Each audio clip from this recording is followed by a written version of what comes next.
Assalamualaikum warahmatullahi wabarakatuh. Halo Sobat Mansa, salam podcast Syams Mansa Medan.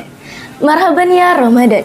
Kembali lagi bersama saya Muhasanah Nasution dalam edisi spesial podcast Syams Mansa Medan di bulan suci Ramadan. Umat Islam kembali bertemu dengan bulan suci Ramadan di tahun 1944 Hijriah. Dan kali ini bersama saya sudah ada sosok yang sangat luar biasa, yang mana Sobat Mansa kita akan mengulik berbagai hal-hal baik dari beliau untuk dilaksanakan di bulan suci Ramadan. Yaitu di samping saya sudah ada Bapak Dr. Haji ABD Amri Siregar, MAG, selaku Kepala Kantor Wilayah Kementerian Agama Sumatera Utara. Assalamualaikum Pak. Waalaikumsalam warahmatullahi wabarakatuh. Bagaimana ini Pak kabarnya hari ini? Alhamdulillah baik, sehat. Masih semangat lah ya Pak untuk puasanya. Ya. Nah Pak, dalam ayat suci Al-Quran diterangkan bahwa wahai orang-orang yang beriman, diwajibkan atas kamu berpuasa sebagaimana diwajibkan atas orang sebelum kamu agar kamu bertakwa.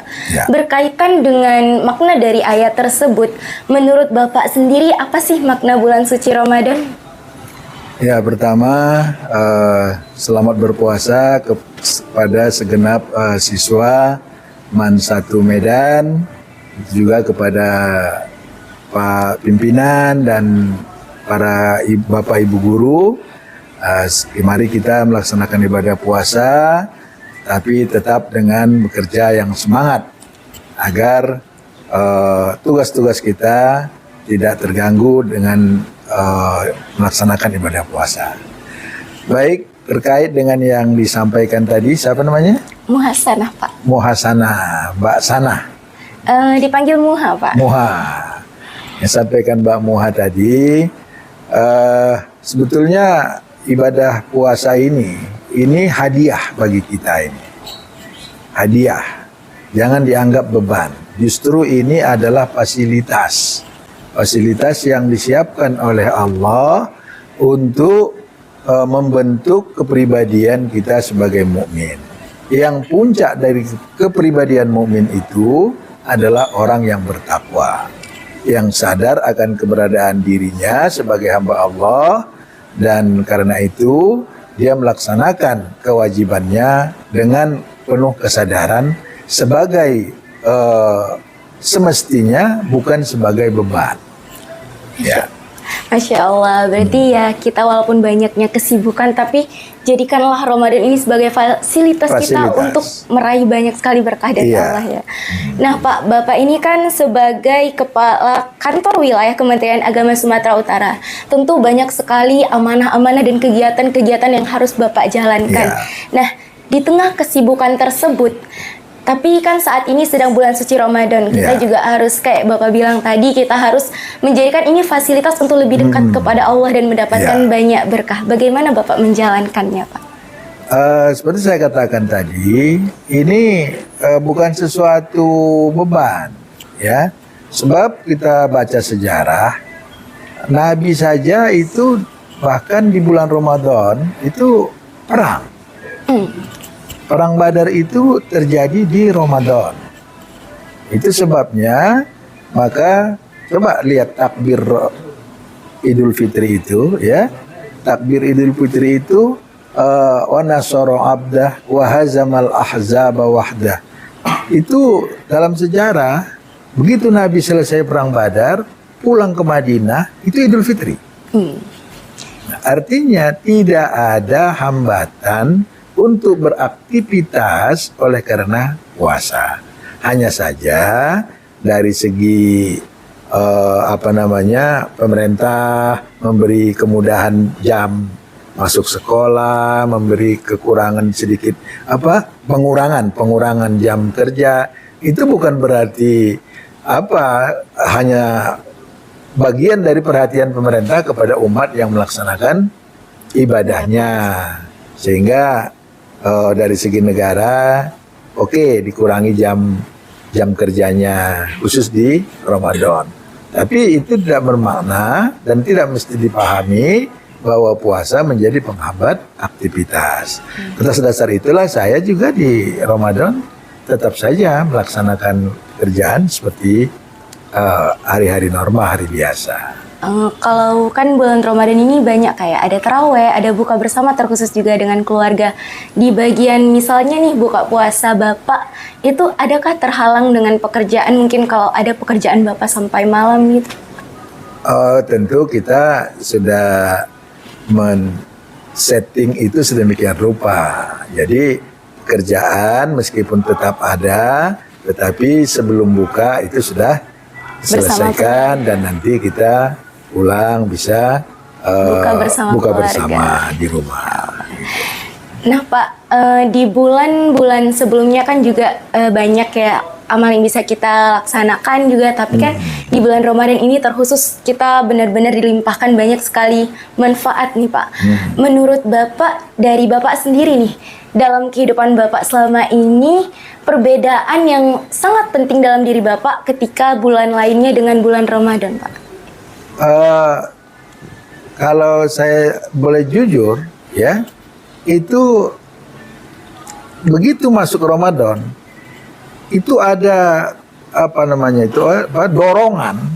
dorongan untuk memang melakukan ibadah. Ya, contoh misalnya kalau sebelumnya kita tidak pakai sunat-sunat, khusus di Ramadan loh kok sepertinya ringan gitu.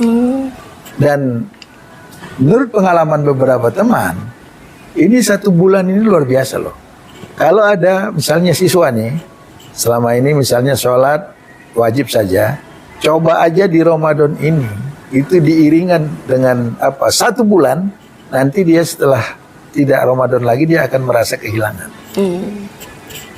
Jadi 1 bulan ini sudah skenario Tuhan, di mana 720 jam di 30 hari Ramadan ini itu cukup untuk membentuk orang. Makanya Tuhan sebut la'allakum tattaqun. Itu Tuhan yang bilang. Artinya 720 jam itu kalau diikuti ya dengan sungguh-sungguh bisa membentuk kepribadian. Nah, itulah sebabnya kata Rasul, kalau orang tidak ada perubahan, dia berarti cuma dapat lapar dan haus. Masya Allah, berarti begitu banyak sekali lah bulan Ramadan ini berpengaruh untuk manusia. Saya teringat Pak, waktu sebelum Ramadan itu saya kan ada ziarah nih ke kampung, dan ada satu orang Katolik kalau nggak salah, dia nanya ke saya, bapak-bapak nih, nanya tukang beca, dia nanya gimana sih jadi umat muslim kok bisa 1 bulan itu puasa, apa nggak capek, apa nggak gimana gitu rasanya. Dia bertanya seperti itu, dan waktu itu saya bingung mau jawab apa. Kira-kira kalau dari Bapak itu jawabannya apa Pak? Ya, puasa ini kalau seperti kata Pak Zainud MZ itu, ini edukasi yang langsung dikerjakan, nggak bisa diceritakan.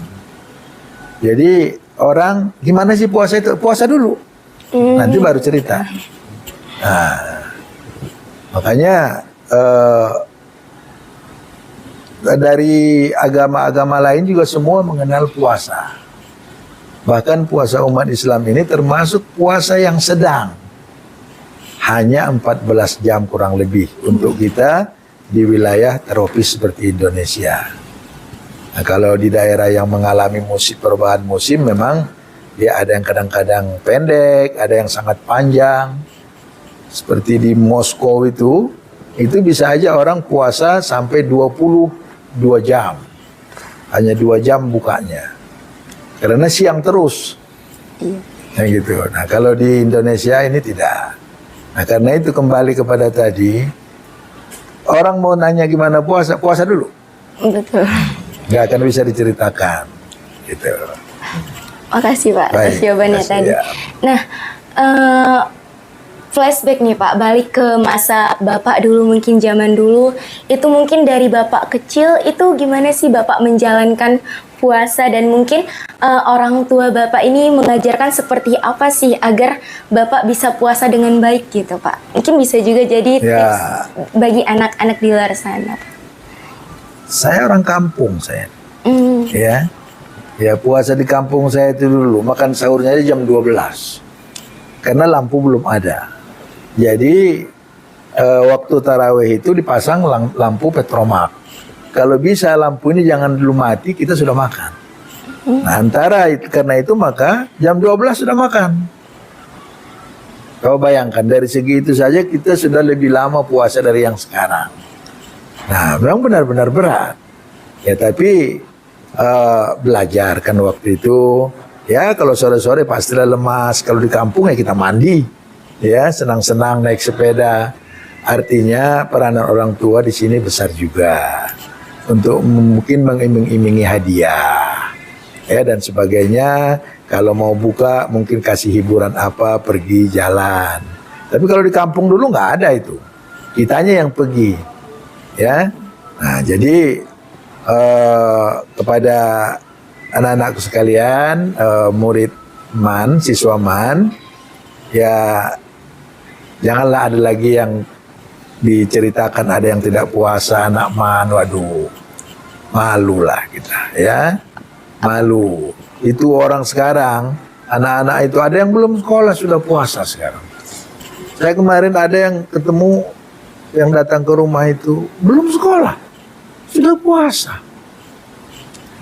Jadi apalagi kita anak man, ya, sekolah agama, sudah besar, tidak puasa, oh itu sudah. Ya, udahlah itu cerita lama lah itu. Ya jangan ada lagi yang seperti itu. Apalagi kalau buka diam-diam namanya. Nah itu banyak kali sih masih sampai sekarang. Nah kadang-kadang yang laki-laki nih itu karena kawannya yang perempuan yang memang dibolehkan justru tidak boleh puasa, mungkin karena halangan. Ini yang bikin apa? Dia buka kok saya. Nah tukar aja bajumu, kau pakai jilbab, baru kau boleh ada halangan kan gitu. Iya betul. Itu. Nah Pak, berkaitan juga kali ini kan siswa-siswi MAN 1 Medan yang semester 6 sedang menjalankan ujian asesmen. Nah mungkin Bapak bisa sampaikan harapan atau juga motivasi buat siswa-siswi MAN 1 Medan ini agar semangat menjalankan ujian di tengah-tengah sedang berpuasa ini Pak. Ya, kepada teman-teman yang sedang mengikuti asesmen madrasah, kami mendoakan supaya teman-teman sekalian semangat dan terus belajar untuk melaksanakan mengikuti asesmen ini. Semoga hasil yang terbaik itu dapat kita capai. Begitu juga cita-citanya untuk melanjutkan pendidikan ke perguruan tinggi yang diinginkan, diidamkan, nanti bisa lulus ya. Semuanya ya anak MAN 1 dapat lulus semua. Ya. Masya Allah, semoga yang Bapak harapkan tadi dapat terkabulkan. Ya. Dan khusus juga kan seperti yang tadi Bapak sampaikan bahwa Ramadan ini itu sebagai fasilitas kita untuk lebih dekat kepada Allah, untuk ibadah kita itu dilipat gandakan lagi pahalanya. Nah ini bahkan bisa jadi wadah untuk siswa-siswa yang lagi ujian, biar ujian dilaksanakan juga dengan banyaknya ibadah, jadi ujiannya ini lebih lancar, diberikan kemudahan oleh Allah. Betul. Nah, mungkin sekian podcast saya Muhasanah dengan Bapak Kepala Kanwil Kementerian Agama Sumatera Utara. Wabillahi taufiq wal hidayah. Wassalamualaikum warahmatullahi wabarakatuh. Waalaikumsalam warahmatullahi wabarakatuh.